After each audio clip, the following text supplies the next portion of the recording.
Sometimes, most times, and all times, I'm lost in my mind's monotonous monologue of thought, and I find that the truth of experience is often forgotten.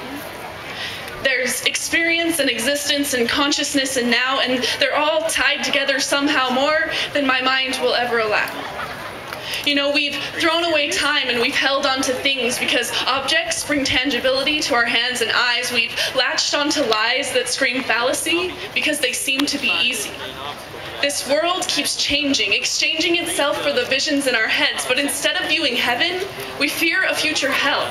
And our dwelling is compelling this world to transform into an unlivable realm, unreal, void of the emotions we long to feel. But what if this is heaven, and when you die, you're done?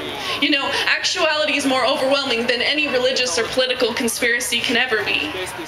And the nonsensical dominates all I see. It seems Dr. Seuss stories are closer to reality. And I wish there was a Lorax speaking for the trees, because each earth piece chopped down drifts around in my bloodstream and dams up in my heart. Damn my heart, this world is falling apart faster than I want to fix it. And the hate seems legitimate since we're all just victims of other victims. The world brims with our dimming flames within and perpetuates more hate with all the fillers we pile in. And yet, at least dormant love explodes every so often and prevents us from simply flatlining. I suspect that the truths about love are catching, but many still look for joy in escapism. We leave the gift wrap on the present and then abandon it under a wilting heart tree to wait.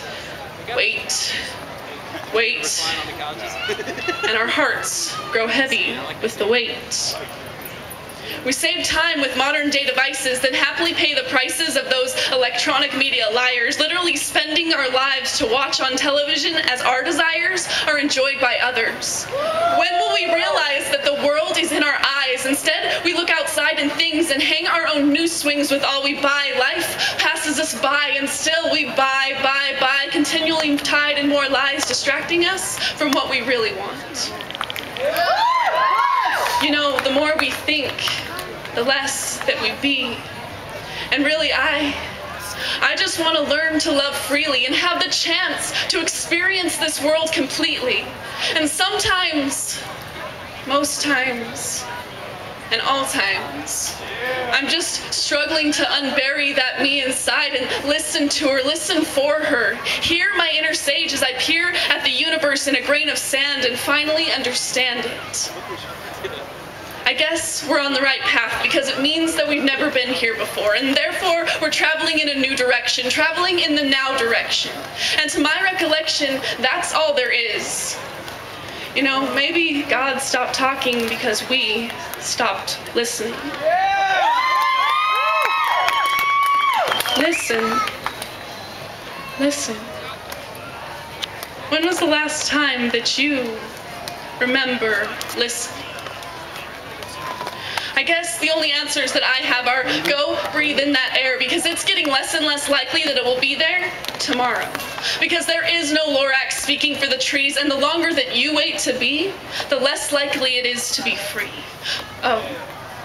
And don't forget to listen for the music, because God speaks in music. You know, your heart is a drum, and your breath is the wind section, and with blood veins as strings and a soul that screams, you have everything you need to sing dreams. You have everything you need to change things, but you've got to listen first.